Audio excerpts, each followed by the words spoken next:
नमस्कार सभी को, स्वागत है आप सभी का आपके अपने यूट्यूब चैनल सुरेंद्र जी के हाउस में।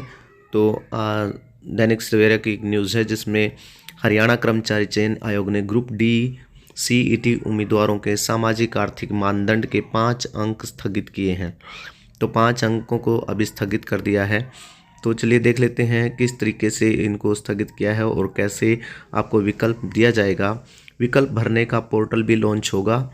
सामाजिक आर्थिक मानदंड के अंकों बगैर चयन सूची जारी होगी।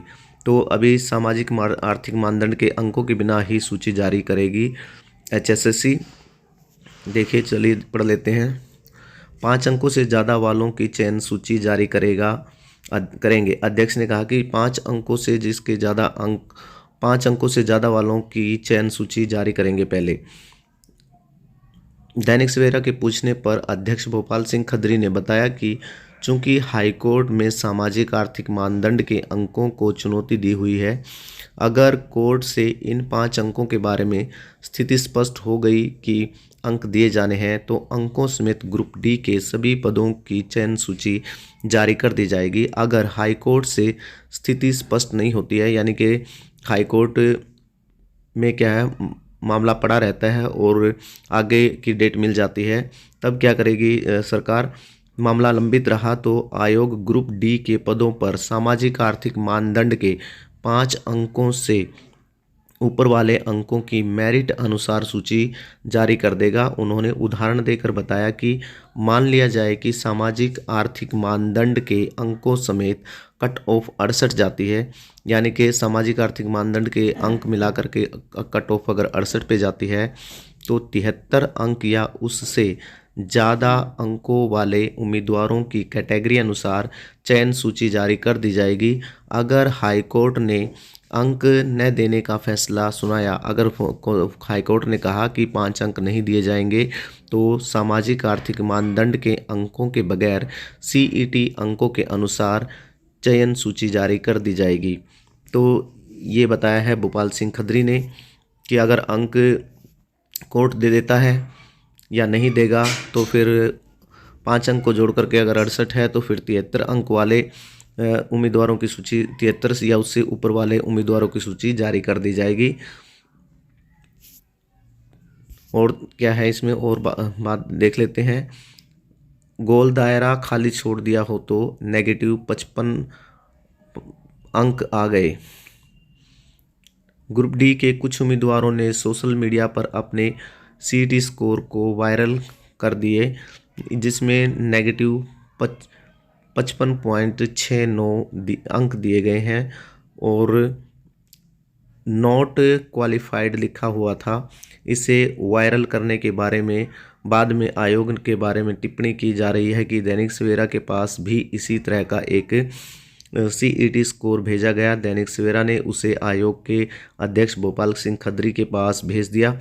उन्होंने चेक करने के बाद बताया कि all over note OMR seat पर निर्देश था कि अगर 4 विकल्पों में से कोई भी गोल दायरे को डार्क नहीं करे क्या तो 5वें गोल दायरे को डार्क करना जरूरी है। जिन उम्मीदवारों ने 5वां गोल दायरा भी डार्क नहीं किया, सिस्टम ने नेगेटिव मार्किंग शर्त के कारण उनकी OMR सीट का आंकलन नेगेटिव अंकों में कर दिया। उन्होंने बताया कि इसके लिए 0.95 अंक प्रति गोल दायरा नेगेटिव तय थे, यानी कि अगर जिसने गोलदारे अंक नहीं भरे, जिसने गोलदारा डार्क नहीं किया अपने ऑप्शन का, तो 5वां अंक गोलदारा डार्क करना था। तो अगर वो भी नहीं किया है तो फिर नेगेटिव मार्किंग जानी थी। तो ये बताया भोपाल सिंह खत्री ने। लगभग 45,000 उम्मीदवारों से भरवाया जा सकता है विकल्प।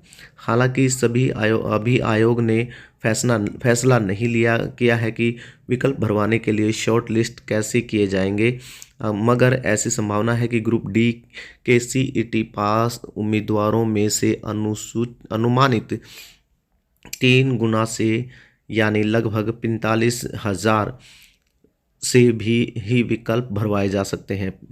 46 उम्मीदवारों का रिजल्ट रोक लिया। 46 उम्मीदवारों का भी रिजल्ट रुका हुआ है। ग्रुप सी या डी में अनअफेयर मीन्स कारण बना, यानी कि उन ग्रुप सी या डी में उन्होंने अनअफेयर मीन्स यानी कि कोई चीटिंग वगैरह का मामला हो सकता है ये।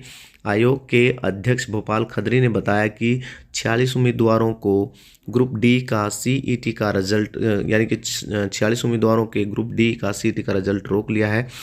इन उम्मीदवारों ने या तो ग्रुप सी या ग्रुप डी में अनअफेयर मीन्स प्रैक्टिस या इम्पर्सोनेशन किया है।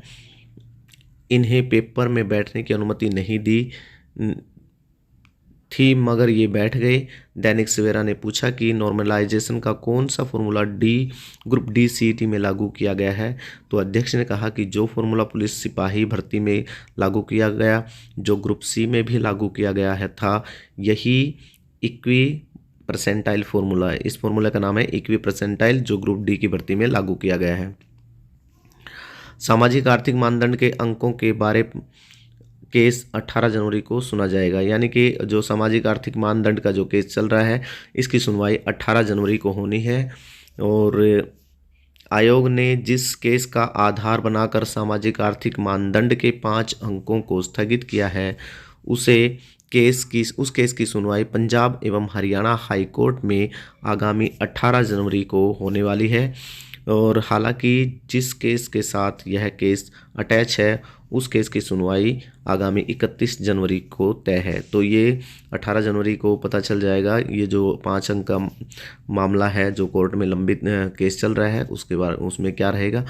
तो ये थी पूरी जानकारी जो डी ग्रुप से संबंधित 5 अंकों के जो आर्थिक सामाजिक मानदंड के जो 5 अंक दिए जाने हैं उनको स्थगित करने का जो मामला है। तो देखते हैं तो आगे क्या होता है। तो चलिए मिलते हैं किसी और वीडियो में, तब तक के लिए thank you, have a nice day, bye bye.